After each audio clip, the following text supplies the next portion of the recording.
Hey Magical Queers, welcome to episode 2 of The Magical Queer, beginning with the breath.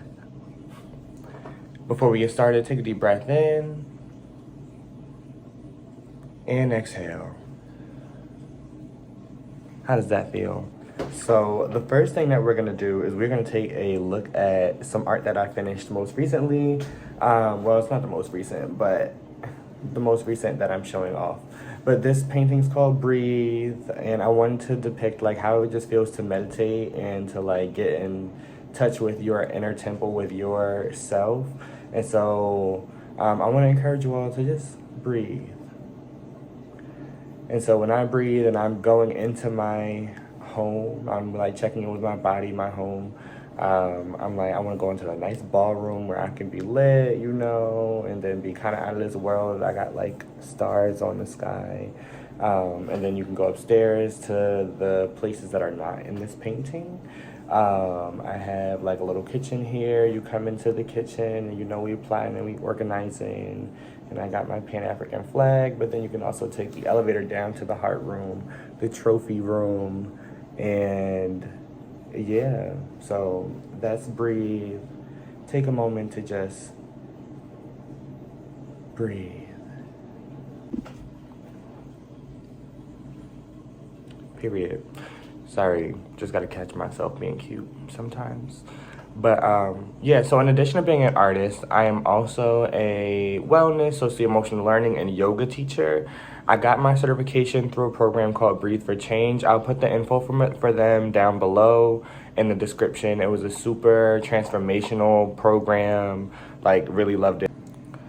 Okay, here's a quick review on Breathe for Change because I need to tell you why you should do it, especially if you are a Black and brown educator, leader, person, whatever. If you want to heal people and also be healed yourself in many ways, you should do this program, Breathe for Change. So I want to give a special shout out because the most important parts to me were the meditation pieces. Thank you, Kirsten. Those meditations really carried me and transformed me and helped me like get in touch with myself. Michelle, those asana classes at the start of every like weekend were really fire and needed and held me down throughout the year. Bree, thank you for getting us woke. Those conversations were so needed because things were being said that I didn't have the courage to say at the moment, but someone else said it or you said it. And Andrea, thank you for holding it down with the tech because y'all know how we living right now in this virtual world. There's always something going on. And Dr. Alana Nankin is the person who started this whole thing. So special shout out to her for getting Breathe for Change even started and starting this whole movement to create educators who are well and who are spreading wellness. So the only thing I would say really negative about Breathe for Change is that it was just too many white people. And it was just too many white people. I think that is also natural and like I don't want to say natural, but like that's a common occurrence in a colonized society, especially a colonized society where we're like learning to be yoga teachers, specifically for K-12 teachers, which is already like both of those categories tend to already be white in the United States. And so it was mad white people, but they offered a lot of support for Black and brown people to do the program, financial and like kind of within, like you have your moments where you have people you could talk to. So I would definitely recommend Breathe for Change. Check it out if you are looking to be a healer, yoga teacher, wellness guru. Okay, so here's a quick history on like yoga. So yoga is as old as like the Vedic period, which is like old, and originates from the Indian subcontinent and is a part of like a greater philosophy under Hinduism, and so like the Yoga Sutra, Patanjali's Yoga Sutra is a Hindu text about yoga philosophy, and so as like I'm talking about yoga and like the history of yoga, I'm talking about it from that lens that is the history that I know and that I learned and that I operate under. And I also know that like yoga exists in other cultures, and like I was like practicing some Egyptian yoga once, and so like I know that there is more than just yoga being connected to Hinduism in the Indian subcontinent, but Today we're talking about Ahimsa, and that is a part of yogic philosophy under Hinduism. So in Hinduism, they use these texts called the sutras. The sutras are kind of like essential texts that just outline like philosophies. And so in Patanjali's Yoga Sutra, y'all know this, in Patanjali's Yoga Sutra, he outlines 8 different limbs of yoga. I'll show them here. But I'm only going to spend today talking about the first yama, ahimsa, nonviolence. Today, I prepared a guided meditation focusing all on nonviolence, but specifically nonviolence with yourself. And so it's going to take you through some practices of gratitude, really, for like your inner child, your body, your mind. And so I say this to say, as you like watch the rest of the episode, if that is something that might like trigger emotions for you, to like sit and reflect on that. Just make sure that like if it's too much, like turn it off. If it's pushing your brain in ways that you don't want to be pushed right now. So I do want to give that forewarning, but also I also invite you to practice some nonviolence with yourself. By engaging with this guided meditation to like really open yourself up to just being grateful for all of the beauty of who you are. So, without further ado, here's this guided meditation. Hi, and welcome to this guided meditation on Ahimsa nonviolence by me, the magical queer. Ahimsa is the first yama in yogic philosophy, and so anyone aspiring to be a yogi should always ground themselves in nonviolence. However, we do live in a world where violence has become normalized in many spaces and communities. When violence is normalized, we are likely to be desensitized to it when we experience it. It can lead us to doubt ourselves, neglect our bodies, invalidate our feelings, and overwork ourselves to avoid the pain. When we do these things, we are now inflicting violence on ourselves, and we are no longer practicing nonviolence. In this meditation, we will practice ahimsa by quelling our own internal violent thoughts, by transforming them into gratitude. Throughout this practice, you will have time to give thanks to your body, your mind, your inner child, and to the current version of yourself. So I invite you to find a comfortable seated or lying down position with the spine long. You can soften the gaze or close your eyes. If you choose to have your eyes open, I'll leave the breathe painting on the screen so that you have a constant reminder to come back to your breath. Take a deep breath in. Notice the air fill your lungs. And on the exhale, allow your body to just soften.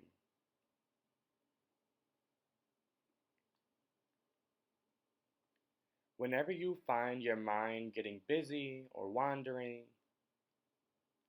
allow yourself to just come back to your breath and check in on the inhale and the exhale.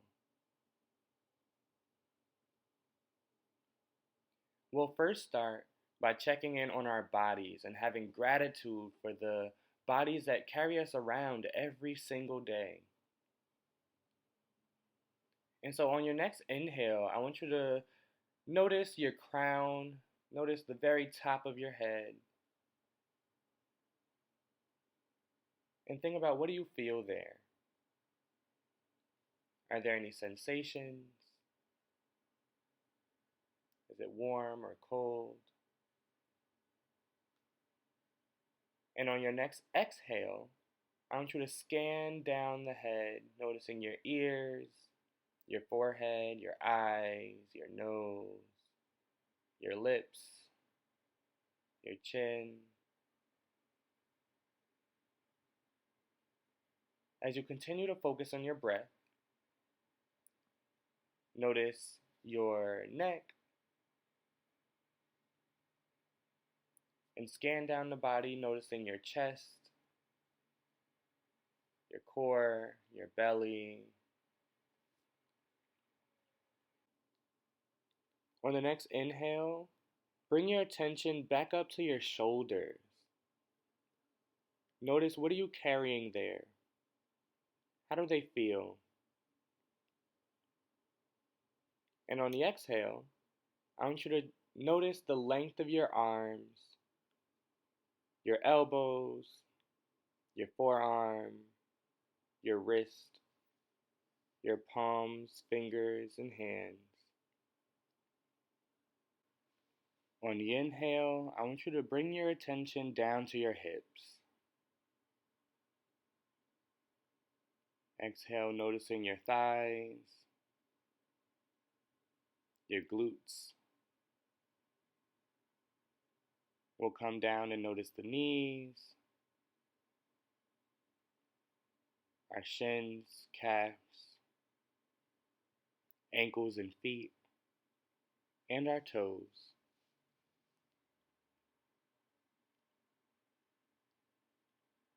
Take a deep breath in of gratitude for our bodies.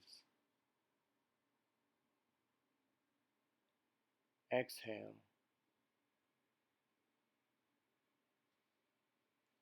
Our bodies do so much to carry our spirit and our soul from place to place. They help us interact with the world. And so for that, we have to say thank you. I invite you to repeat after me. Thank you, body. Take a deep breath in, lengthen the spine, and on the exhale, soften the body. The beauty of being human is that we are blessed with a mind that consciously and subconsciously does its very best to help us navigate the world. And sometimes we may get overwhelmed, overstimulated, anxious, or depressed. We may even experience other challenges, but our brain is doing so much more than experiencing challenge. It is also our brain that helps us experience joyful moments. It regulates the movement of our bodies and it stores important information and memories. Our mind is what allows us to come up with creative solutions to all of the obstacles that get in our way. And so I invite you to take a deep breath of gratitude for everything that your mind does for you. And on the exhale, release any intrusive thoughts that might still be there. Repeat to yourself after me, my brain is beautiful.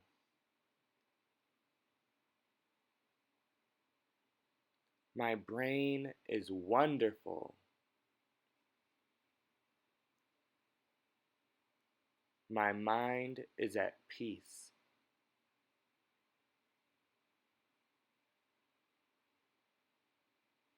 Thank you, mind.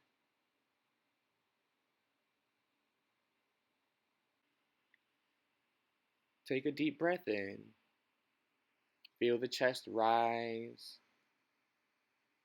And on the exhale, allow your body to just melt down into whatever surface you are seated or lying down on. If they weren't already, I invite you to close your eyes. I want you to imagine yourself as a child. Allow the image to become clearer and clearer with each inhale and each exhale.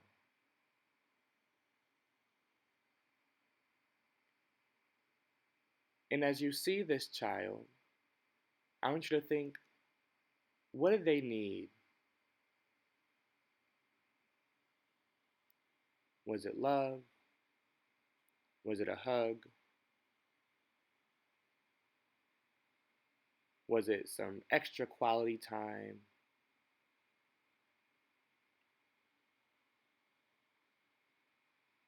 And then I urge you to consider, how can the adult version of yourself fulfill that need? And how would that make you feel?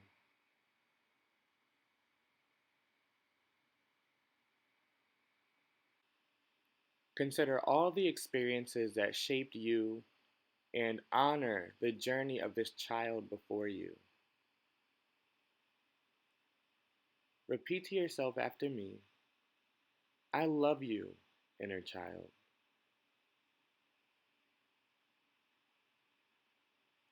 For many people, there's usually a moment in which your inner child had to take on a burden that was not theirs to carry. And so I invite you one more time to repeat to yourself after me, thank you, inner child. Thank you for carrying that all this way, but we can let it go now. Thank you, inner child. Take a deep breath in, feeling the ribs expand. And on the exhale, soften your body.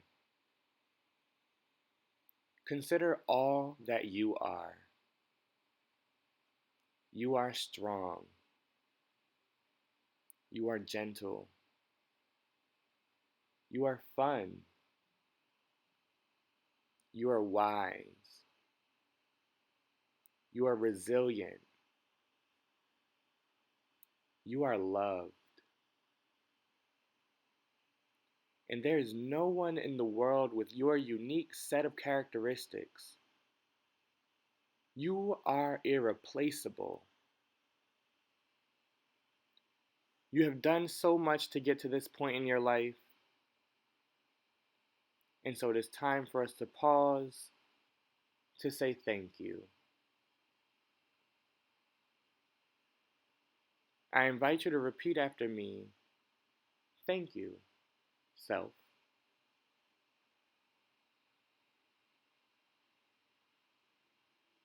Take 3 breaths to yourself, holding on to this moment of kindness and gratitude that you have created for yourself.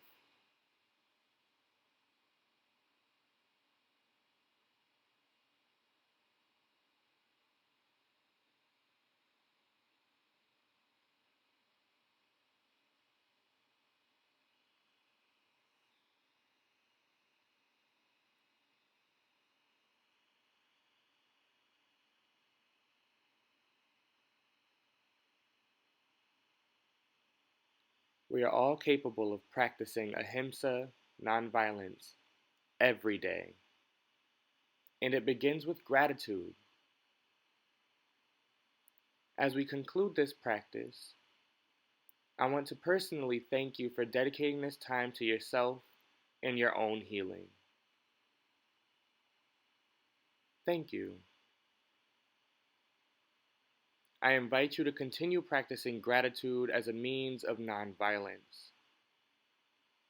And as Japanese philosopher Daisaku Ikeda says, thank you is the essence of nonviolence. It contains respect for the other person, humility, and is a profound affirmation of life.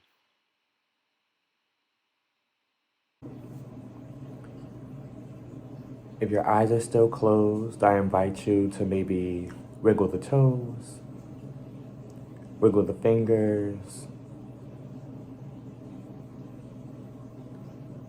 and join me in taking one final breath.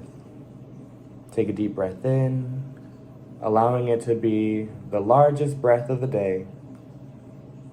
Really fill the lungs. And exhale all of that out. Thank you for joining me, Magical Queers, for another day of The Magical Queer. I hope this meditation was helpful. I hope this episode is healing. And I look forward to seeing you all next time. Check out all the links in the bottom, and subscribe, like, and share. See ya.